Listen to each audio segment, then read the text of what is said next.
안녕하세요. 1500만 주식 투자자 여러분, 공부하는 주식 투자자 공주튜브입니다. 2024년 10월 29일 화요일 2차전지 소식입니다. 아무리 바쁘시더라도 2차전지 섹터에 투자하고 계시는 분들이라면 이 정도는 꼭 알아야 할 매일매일의 뉴스, 애널리스트 리포트 등을 쓸데없는 것들은 다 빼고 중요한 것만 간추려서 소개해드리고 있으니 이 정도는 꼭 확인해 두시는 걸 추천해드립니다. 첫 번째 소식은 매일경제 추동훈 기자님의 캐즘을 넘어라 필승 전략잔 LG엔솔입니다. LG엔솔이 지난 2분기보다 개선된 3분기 실적을 기록하면서 전기차 캐즘을 극복하기 위한 발판을 마련했습니다. LG엔솔은 28일 3분기 실적 설명회를 열고 연결 매출 6조 8,778억 원에 영업이익 4,483억 원을 달성했다고 밝혔습니다. 직전 2분기 때 매출 6조 1,619억 원과 영업이익 1,953억 원을 기록한 것에 비해 각각 11.6%, 129.5% 증가했습니다. 지난해 3분기에 비하면 매출과 영업이익이 모두 줄어들기는 했지만 계속되는 전기차 수요 감소 상황에서 2분기보다는 나아진 성적표를 받아든 셈입니다. 3분기 유럽 완성차 업체에 공급하는 전기차 파우치 물량이 증가하고 ESS 관련 매출이 큰 폭으로 성장한 덕에 가동률 개선과 메탈가 안정화로 단위당 원가 부담이 감소하며 전체적으로 수익성이 개선됐다고 밝혔습니다. 최근 전기차 시장 회복이 기대되는 여러가지 신호가 잡히고 있는 상황에서 또 하나의 긍정적인 소식이네요. 하지만 LG엔솔은 4분기와 내년 업황에 대해서는 보수적으로 전망했습니다. 이창실 LG엔솔 CFO는 내년부터 유럽의 이산화탄소 배출 규제가 현행 대비 20% 이상 강화된다며 이로 인해 글로벌 자동차 제조사들의 보급형 전기차 등 친환경 차량 공급이 늘어날 것이라고 예측하면서도 거시경제 불확실성과 지정학적 리스크의 지속, 중국 업체의 수출 확대, 고객사들의 배터리 내재화 등을 이유로 들어 내년 매출은 보수적으로 보고 시장 상황 변화에 능동적으로 대응하겠다고 말했습니다. 중저가 제품 포트폴리오를 늘리고 필수 불가결한 투자를 제외하고는 설비 투자 지출을 최소화하는 식으로 속도 조절에 나선다는 계획입니다. 똑같은 실적 발표의 내용을 두고 언론사와 증권사별로 바닥을 다졌다고 보는 쪽과 여전히 상황이 어렵다고 보는 쪽의 의견이 치열하게 나뉘고 있는 상황입니다. 여러 내용들을 잘 참고하셔서 스스로 투자의 방향성을 결정하는 데 조금이라도 도움이 되셨으면 좋겠습니다. 두 번째 소식은 이데일리 박민 기자님의 한국 전기차 배터리 화재 유감, 벤츠 DNA 갖춘 배터리 셀 직접 만들 것입니다. 독일 메르세데스 벤츠 배터리 개발 총괄 우베 켈러 박사는 지난 21일 독일 슈투트가르트 본사에서 진행한 한국 취재진과의 인터뷰에서 인천 배터리 화재에 대한 유감을 표하고 궁극적으로 자체 배터리를 개발하겠다고 밝혔습니다. 현재 벤츠는 2021년부터 슈투트가르트 헤델핑겐 공장에서 차량에 탑재되는 완제품 형태인 배터리 팩은 만들고 있지만 배터리 생산의 시작점에 해당하는 배터리 셀에 대해서는 직접 생산하고 있지 않죠. 셀 다음 단계이자 셀을 여러 겹 쌓아 만든 배터리 모듈 또한 배터리 제조사로부터 공급받아 완제품을 만들고 있습니다. 벤츠는 자체적인 배터리 셀 기술 개발을 위해 지난 7월 독일 본사에서 벤츠 E 캠퍼스를 개관해 연구 개발을 진행하고 있는데요. 벤츠의 DNA를 지닌 고성능 셀을 개발하고 향후 배터리 비용을 30% 이상 절감하는 것을 목표로 하고 있습니다. 그 외에도 전고체 배터리와 실리콘 음극재를 사용하는 리튬 이온 셀, 희귀금속으로 꼽히는 코발트의 함량을 대폭 낮춘 코발트 프리 양극재도 개발 중이라고 밝혔습니다. 뭘 많이 한다고 밝히긴 했는데 아직 딱히 뚜렷한 성과가 나는 것 같지는 않네요. 무엇보다 관심이 집중됐던 이번 화재의 원인으로 지목되었던 중국 파라시스 배터리에 대해서는 차량과 배터리 안전에 관한 부분은 자신들이 책임지는 문제라며 파라시스가 만든 배터리가 문제가 있었다고 보기 어렵다고 국내에서 판매될 벤츠 전기차에 계속해서 파라시스 배터리가 탑재될 것이라고 합니다.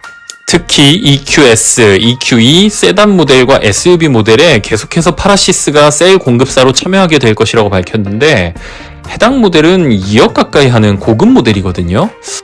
네, 그렇다고 합니다. 벤츠는 앞으로 배터리 안전을 담보하기 위해 자체 개발한 배터리 기술에 따라 셀 제조사가 생산만 맡는 위탁 생산 방식을 도입하고 전고체 배터리 기술을 상용화할 수 있는 수준까지 끌어올릴 계획이라고 밝혔는데요. 사실 이 채널이 제 개인적인 의견을 피력하기보단 객관적인 소식 전달에 초점을 맞추고 있어서 더 이상의 언급은 하지 않겠지만 전기차 시대로의 전환에서 완전히 주도권을 잃어버린 벤츠가 아직도 200년 전에 내연기관 자동차 시장을 이끌어가던 칼 벤츠 시절에 머물러 철모르는 소리를 하는 게 아닌가 싶은 생각이 드네요. 개인적으로도 정말 좋아했던 브랜드인데 좀 안타깝습니다. 그래도 혹시 모르죠. 엄청난 걸 개발해서 전 세계를 뒤집어 놓을지. 관련 소식 주목해 보도록 하겠습니다. 세 번째 소식은 세계 자동차 시장을 주름잡던 거대 독일 자동차 기업의 몰락을 또 한 번 확인할 수 있는 기사입니다. 한국경제 김리안 기자님의 폭스바겐 독일 공장 3곳 폐쇄, 직원 임금 10% 삭감 추진입니다. 유럽 최대 자동차 업체 폭스바겐이 독일 내 공장을 최소 3곳 폐쇄하고 전체 직원 임금을 10% 삭감하는 방안을 추진 중이라고 밝혔습니다. 폭스바겐이 독일 내 공장을 폐쇄하는 건 이번이 처음이라고 하죠. 28일 볼프스부르크 공장에서 열린 직원 설명회에서 다니엘라 카발로 폭스바겐 노사협의회 의장이 밝혔는데요. 독일 내 폭스바겐 공장은 조립과 부품 생산을 합쳐 10곳, 직원은 12만 명입니다. 독일 언론들은 이번 공장 폐쇄를 통해 최대 3만 명의 인력을 감축할 예정이라고 하는데요. 임금 10% 삭감과 향후 2년간 동결, 공장 폐쇄 등을 통해 40억 유로, 약 6조 원을 절감한 계획이라고 합니다.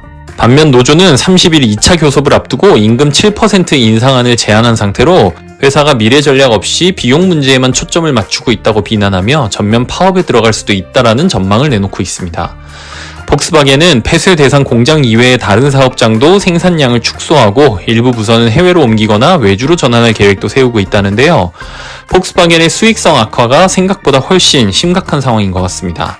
과거의 영광에 기대 변화를 주저하던 거대 기업들이 한순간에 사라지는 일은 정말 너무나도 흔한 일이죠. 물론 그렇다고 100년의 역사를 갖고 있는 기업이 하루아침에 망하지는 않겠지만 앞서서 세상 물정 모르는 소리를 하고 있던 벤츠도 그렇고 폭스바겐도 그렇고 이런 파열음들이 모이고 모여서 전기차 전환 시대에 소리 소문 없이 사라지는 건 아닌지, 또 우리 기업들도 비슷한 처지에 놓이는 건 아닌지 귀추가 주목됩니다. 관련 소식 계속해서 전해드리겠습니다. 마지막 소식은 IM증권 전유진 애널리스트님의 LG화학 리포트 4분기 전지와 양극재 눈높이 하향 조정 필요입니다. 얼마 전 소개해드린 리튬 가격 인상 소식과 더불어 양극재 기업들의 관심을 가져보시라고 말씀드렸던 거 기억하시죠? 국내 양극재 기업 중에 LG화학을 눈여겨보시고 계시는 분들도 많으실 것 같은데 도움이 될 만한 리포트가 나왔습니다. 올해 3분기 영업이익은 4,980억 원으로 시장 예상치 대비 4.5% 하회하였으나 전년 동기 대비 22.7% 상승으로 당기 순이익도 1조 130억 원으로 전분기 대비 600억 원 대폭 상승했습니다. 그러나 필름 사업 매각에 따른 일회성 수익 증가의 영향이 크고 LG엔솔의 북미 생산 증가와 ESS 출하량 확대에 따른 영업이익 증가 등의 호재가 있지만 석유화학 사업부의 고가 납사 투입과 환율 하락, 해상 운임 상승 등과 같은 부정적인 외부 요인들로 380억 원 적자 전환하는 등 좋지 않았습니다. 지난 3년간 전지와 양극재 부문이 안정적으로 이익을 창출하며 LG화학의 석유화학 부문 부진을 메꿔왔으나 4분기에는 전기차 수요 둔화와 고객사 재고 조정 영향으로 이익 감소가 예상되어 4분기 실적은 더 좋지 않을 것으로 예상된다고 리포트는 예측하고 있습니다. 중국 정부의 지속적인 부양책 실행에 따른 점진적인 수요 창출, NCC 대규모 증설 물량 유입 일단락, 유가 레벨 다운 등의 근거에 화학 시황이 개선될 여지가 있다고 판단되지만 글로벌 전기차 수요 둔화로 인한 4분기 첨단 소재 실적 하락과 11월 미국 대선 등 여러 불확실성이 남아있어 여러 사업 분야가 혼재되어 있는 LG화학이 퓨어 케미컬 업체들의 투자 선호도에 비해 낮다고 평가했습니다. 그러나 해당 리포트와는 달리 SK증권 김도연 애널리스트 리포트에서는 같은 결과와 같은 예측을 하면서도 4분기 첨단 소재 분야의 부진은 이미 예상된 부분이고 석유화학 분야의 개선을 호재로 판단해 매수 의견을 내놓기도 하는 상황이라 투자하시기 전에 여러 의견을 참고해 현명한 판단을 내리시길 바랍니다. 오늘 준비한 소식은 여기까지입니다. 조금이라도 도움이 되셨다면 좋아요만 한번 부디 꾹 눌러주시면 영상 만드는데 정말 큰 힘이 될 것 같습니다. 구독까지 해주시면 앞으로도 좋은 정보 전해드리겠습니다. 감사합니다.